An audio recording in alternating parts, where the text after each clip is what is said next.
Hello दोस्तों, आज की कॉमिक्स है 7 साल बाद और आज के इस कॉमिक्स में आपको सुनने को मिलेंगी 2 कहानियाँ। तो चलिए शुरू करते हैं। पुनर्जन्म, यह शब्द अभी तक एक गूढ़ रहस्य ही बना हुआ है। शरीर के मिट्टी में मिल जाने के बाद आत्मा कहाँ चली जाती है कोई नहीं जानता, लेकिन कभी कभी ऐसे चमत्कार हो जाते हैं कि भगवान के इन चमत्कारों को नमस्कार करना ही पड़ता है। सर्दियों की एक सुबह प्राणनाथ टंडन का आलीशान बंगला एक बच्ची की चीख से गूंज उठा। 7 वर्षीय बच्ची दीपा सीढ़ियों से नीचे लुढ़कती चली गई। दूसरे ही पल वहाँ हड़कंप सा मच गया। अरे क्या हुआ? दीपा की चीख, वह सीढ़ियों से गिर पड़ी है। हाय मेरी बच्ची दीपा। आनन फानन ही प्राण साहब और उनकी पत्नी दिव्या सीढ़ियाँ उतरकर दीपा के निकट जा पहुँची और हे भगवान, इसके तो माथे पर चोट लगी है। मेरी बच्ची, क्या हुआ इसे? अरे कोई डॉक्टर को फ़ोन क्यों नहीं करता? फिर कुछ ही देर बाद, घबराए नहीं, मैंने जांच कर ली है, सिर पर मामूली सी चोट है। इस इंजेक्शन के बाद इसे केवल 15 मिनट में होश आ जाएगा। 12 मिनट पश्चात, मेरी बच्ची, इसे होश आ रहा है। दीपा ने आंखें खोल दी। मैं कहाँ हूँ? मैं यहाँ कैसे आ गई? और आप लोग कौन हैं? दीपा ने विस्फोट सा कर दिया। दिव्या की आंखें फैलती चली गई। दीपा मेरी बच्ची, यह तुझे क्या हो गया है? मैं तेरी माँ हूँ बेटे। दीपा, मम्मी, यह आप क्या कह रही हैं? मेरा नाम तो सोनू है, आप मुझे दीपा क्यों पुकार रही हैं? और आप मेरी मम्मी कैसे हो गई? क्या मैं अपनी मम्मी को भी नहीं पहचानती? और मुझे यह समझ नहीं आ रहा कि मैं इस समय हूँ कहाँ पर। मेरा तो एक्सीडेंट हो गया था। ओह, तो डॉक्टर साहब, क्या आप ही ने मेरा इलाज किया है? हाँ बेटी, मैंने ही किया है। अब मैं कैसी हूँ डॉक्टर साहब? क्या मैं अपने घर जा सकती हूँ? हाँ, क्यों नहीं, लेकिन इस इंजेक्शन के बाद हम खुद तुम्हें तुम्हारे घर पहुँचा देंगे। इंजेक्शन लगते ही दीपा चकरा कर गिरने को हुई। ओह डॉक्टर, यह आपने मुझे कैसा इंजेक्शन? दीपा को वापस लेटाने के बाद चकराई से खड़े प्राण ने पूछा। डॉक्टर, यह सब क्या है? दीपा को क्या हुआ है? वह हमें क्यों नहीं पहचान पा रही? न जाने मेरी बिटिया को क्या हो गया है डॉक्टर, आप कुछ कहते क्यों नहीं? अभी निश्चित रूप से कुछ कहा नहीं जा सकता, पर मुझे लगता है कि सिर पर चोट लगने के कारण आपकी बेटी अपनी याददाश्त खो बैठी है और शायद उसे अपने पूर्व जन्म की बातें याद हो आई हैं। पूर्व जन्म की? हाँ, पिछले जन्म में उसका नाम सोनू हो सकता है। तो क्या होगा अब हमारी बेटी का? यह बस भगवान का चमत्कार है प्राण साहब। हो सकता है इस बार होश में आने पर वह सोनू को भूल चुकी हो, या नहीं भी हो सकता है। उस अवस्था में यह आपको अपने मम्मी पापा मानने से इनकार कर सकती है। फिर वही हुआ जिसका डर था। होश में आते ही दीपा चीख पड़ी। प्लीज़ मुझे मेरे घर छोड़ आइए, मेरी मम्मी रो रो कर अपनी आंखें सुजा बैठी होंगी। प्लीज़ अंकल, मुझे घर छोड़ दीजिए, अब तो मैं बिल्कुल ठीक हूँ। उफ़ मेरी बच्ची, अब हम तुझे कैसे समझाएं कि हम ही तेरे मम्मी पापा हैं। हाँ बेटी, यही तुम्हारे मम्मी पापा हैं। यह सुनते ही वह बिफरी हुई शेरनी के समान गरज पड़ी। झूठ बोल रहे हैं आप लोग। क्या मैं अपने मम्मी पापा को नहीं पहचानती? मैं आपको वार्न करती हूँ, अगर आपने मुझे मेरे घर नहीं जाने दिया तो मैं पुलिस को सूचित करूँगी। पुलिस? फिर इसे इंजेक्शन देना पड़ेगा। ओह डॉक्टर, तुम फिर मुझे बेहोश करना चाहते हो? लेकिन नहीं, अब मैं चिल्लाऊंगी। तुम लोगों ने मुझे कैदी बना दिया है। बचाओ बचाओ। हे भगवान, यह सब क्या हो रहा है? हरिया, इसे पकड़ो, क्विक। बचाओ बचाओ, हरिया पकड़ो उसे, वह भाग रही है। दीपा मेरी बेटी, रुक जा बेटी। हवलदार, जीप रोको। Yes sir. इंस्पेक्टर साहब, मुझे बचा लीजिए, ये लोग मुझे कैदी बनाए हुए हैं, मुझे घर नहीं जाने देते। ओह, यह सब क्या हो रहा है मिस्टर? आप इस बच्ची को ज़बरदस्ती क्यों रोकना चाहते हैं? I am not a child inspector, I am of 20। मेरी बच्ची, प्राण उलझन भरे स्वर में बोला। इंस्पेक्टर साहब, दरअसल ये मेरी बच्ची है दीपा, लेकिन अचानक ये 20 वर्षीय सोनू बन गई है। हमें आपकी मदद की आवश्यकता है। क्या? लेकिन यह कैसे हो सकता है? आज के युग में हर बात संभव है इंस्पेक्टर। क्या तुम बता सकते हो कि इंसान मरने के बाद कहाँ जाता है? नहीं बता सकते ना, लेकिन जो लोग भगवान पर विश्वास करते हैं वे इस बात को मानते हैं कि उनका पुनर्जन्म होता है। पूर्व जन्म का मस्तिष्क अवचेतन हो जाता है। नए शरीर के साथ मस्तिष्क में नई यादें बनने लगती हैं। यह जीता जागता उदाहरण देख लो इंस्पेक्टर। सिर पर चोट लगने की वजह से इसका पूर्व जन्म का अवचेतन मस्तिष्क पुनः सक्रिय हो उठा है और ये अपने इस जन्म की बातें वो सभी रिश्ते नाते भूल चुकी है। अगर ऐसा है तो यह तो चमत्कार हो गया, लेकिन इस बात में कितनी सच्चाई है यह भी तो हमें मालूम करना होगा। हमें सोनू के घर का पता लगाना होगा। क्यों सोनू, क्या तुम्हें अपने घर का पता याद है? अपने घर का पता मैं क्यों भूल जाऊंगी? मैं सेठ दीनानाथ की इकलौती पुत्री हूँ और पिताजी का पता बताने की शायद अब मुझे कोई आवश्यकता भी नहीं रही होगी। सेठ दीनानाथ, ओ माय गॉड! सेठ दीनानाथ की बेटी तो कार एक्सीडेंट में मारी जा चुकी है।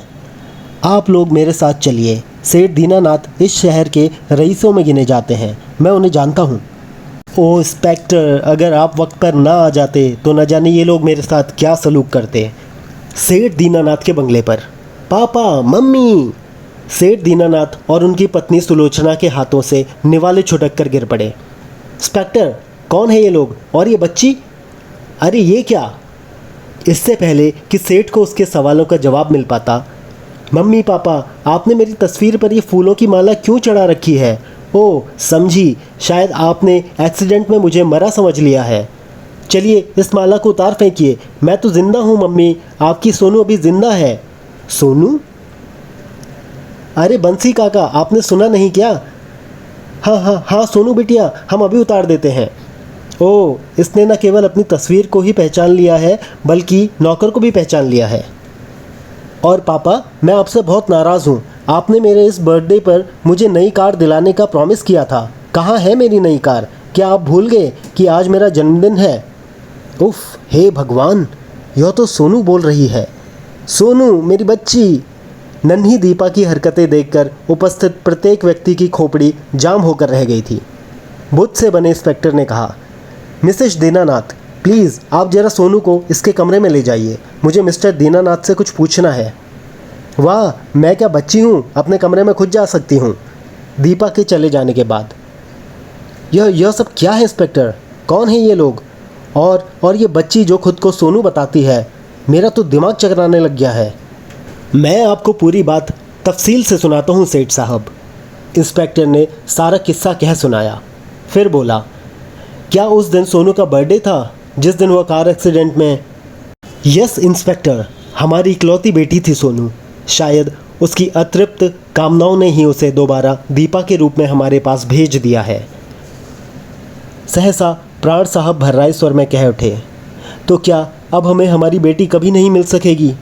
नहीं, मैं अपनी दीपा के बिना जिंदा नहीं रह सकती। हे भगवान, ये तेरा कैसा न्याय है?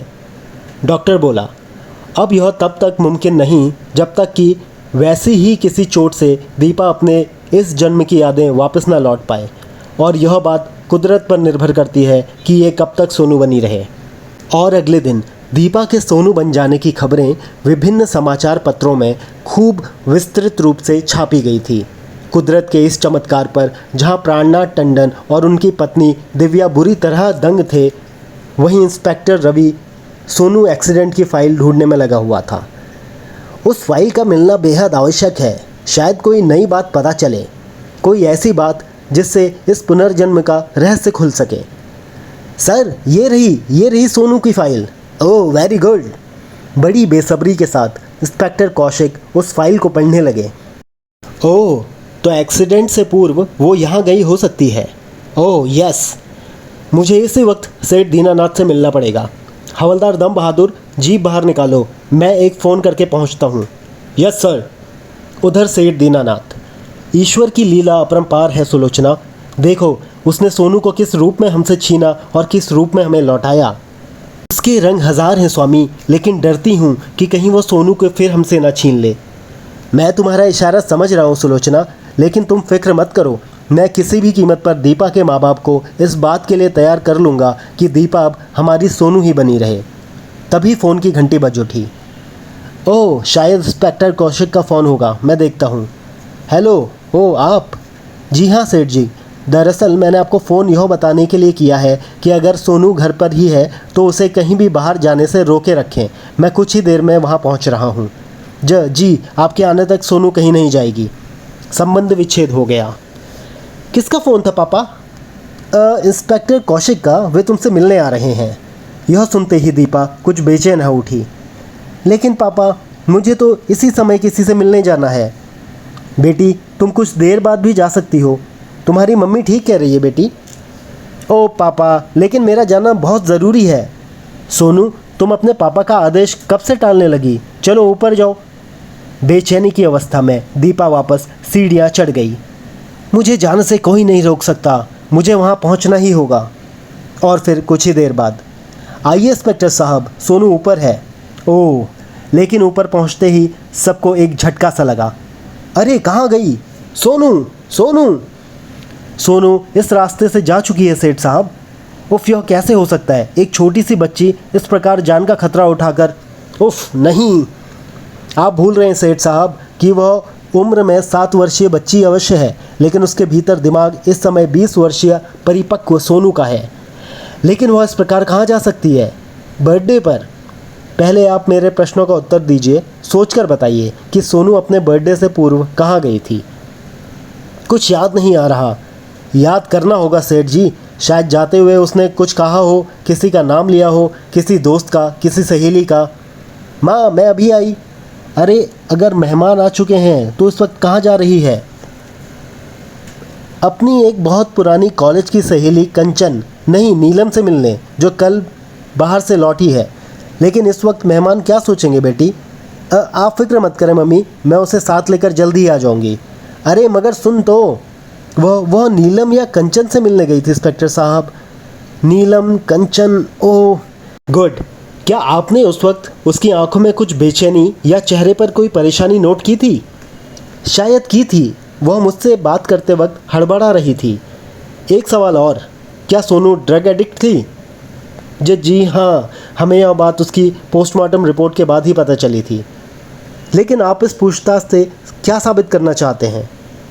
अब मैं यकीन से कह सकता हूँ कि आपकी लड़की बर्थडे पार्टी से पूर्व ड्रग्स हासिल करने ही गई थी, और मुझे डर है कि सोनू फिर वहीं जाने का प्रयत्न ना करे, क्योंकि उसकी सोच के अनुसार वह ड्रग्स के बिना जीवित नहीं रह सकती, जबकि मासूम दीपा का शरीर खतरनाक ड्रग्स की उत्तेजना शायद सह ना पाए। हमें उस नीलम या कंचन को खोजना होगा, या सोनू के किसी ऐसे दोस्त को जो उसके बेहद निकट रहा हो। तो फिर जल्दी करो, मेरी बच्ची का पता लगाओ इंस्पेक्टर, कहीं वो किन्हीं बदमाशों के हाथों न लग जाए। मेरा नाम नीलम है। न नीलम? ओ तुम्हारी तो हमें तलाश थी, हमें तुमसे कुछ पूछना है। इंस्पेक्टर का प्रश्न सुनकर नीलम गंभीर हो उठी। फिर बोली, इंस्पेक्टर, यह बात सही है कि सोनू मेरी फास्ट फ्रेंड थी, लेकिन उसकी दुखद मौत से 2 माह पूर्व ही उससे मेरी मुलाकात हुई थी, बर्थडे पर नहीं। ओह, क्या तुम कंचन नाम की किसी लड़की को जानती हो? कंचन? उसे कौन नहीं जानता, कॉलेज की सबसे बदनाम लड़की थी वो। सुना है वो स्टूडेंट्स को ड्रग सप्लाई किया करती थी। ओह, शायद इसीलिए कंचन का नाम सोनू अपने होठों पर नहीं लाना चाहती थी, जबकि बर्थडे पर सोनू गई कंचन के पास थी। तभी हमें तुरंत कंचन का पता लगाना होगा। उधर दीपा उर्फ सोनू शानदार होटल कंचन गार्गी के सामने खड़ी थी। अरे, ये रातों रात छोटा सा गार्गी क्लब इतने बड़े होटल में कैसे बदल गया? कहीं मैं गलत जगह पर तो नहीं आ गई? लेकिन पता तो वही है, 666 ई पार्क स्ट्रीट, केवल इमारत बदल गई है। अंदर चलकर पता करती हूँ। सुनिए मैडम, क्या मैं जान सकती हूँ कि रातों रात यहाँ बिल्डिंग किस जादू के बल पर खड़ी हो गई? और यहाँ जो गार्गी क्लब था वह कहाँ गया? उसका मालिक गार्गी मेरा दोस्त है, मैं कंचन की सहेली हूँ। आश्चर्य है, एक छोटी सी बच्ची ऐसे बात कर रही है मानो कोई जवान एजुकेटेड लड़की हो। देखो बेटी, पहले तो ये बताओ कि तुम कौन हो, तुम्हारे मम्मी पापा कहाँ हैं? बेटी, क्या मैं आपको बेटी जैसी दिख रही हूँ? नॉनसेंस, मुझे मिस्टर गार्गी से मिलना है इसी वक्त, और उस कमीनी कंचन से भी। जब तक मैं उन दोनों का मुंह नहीं नोच लूँगी मुझे चैन नहीं मिलेगा। कहाँ हैं वो दोनों? बताओ, वरना मैं पुलिस को इन्फॉर्म करती हूँ। पुलिस? क्या बात है मधु, कौन है ये लड़की? पता नहीं सर, ये गार्गी, कंचन। अचानक दीपा पागलों की तरह कंचन पर झपट पड़ी। कमीनी कुतिया, तूने मुझे बर्बाद कर दिया, नशे का गुलाम बना दिया, और अब जबकि मेरे खून के कण कण में स्मैक घुल चुकी है, तू मुझे स्मैक देने के लिए शर्त रखने लगी है। मुझे भी अपनी तरह ड्रग सप्लायर बनाना चाहती है, ताकि कई और मासूम लोगों का खून भी जहर बन जाए। लेकिन मैं ऐसा नहीं होने दूंगी, तुम सबकी पोल खोल दूंगी। गार्गी कुत्ते, तूने मेरी कार का ब्रेक फेल किया था ताकि मुझे हमेशा के लिए अपने रास्ते से हटा सके। जाओ सोनू, मैं तुम्हें स्नैक ज़रूर दूंगा, लेकिन इससे पहले इस कार के होटल लक्सर तक पहुंचाओ। लेकिन गार्गी, उफ, मेरा दम घुट रहा है, मैं अपने बर्थडे पार्टी छोड़कर आई हूँ। तुम पहले मुझे स्नैक दे दो, फिर जो कहोगे मैं कर दूंगी। तड़पती हुई मैं तेरा हर आदेश मानने को मजबूर थी। हा हा हा, देखा कंचन, सोनू बागी हो गई थी और कभी भी हमारी पोल खोल सकती थी, इसीलिए मैंने उसकी कार के ब्रेक फेल कर दिए। You are great Gargi.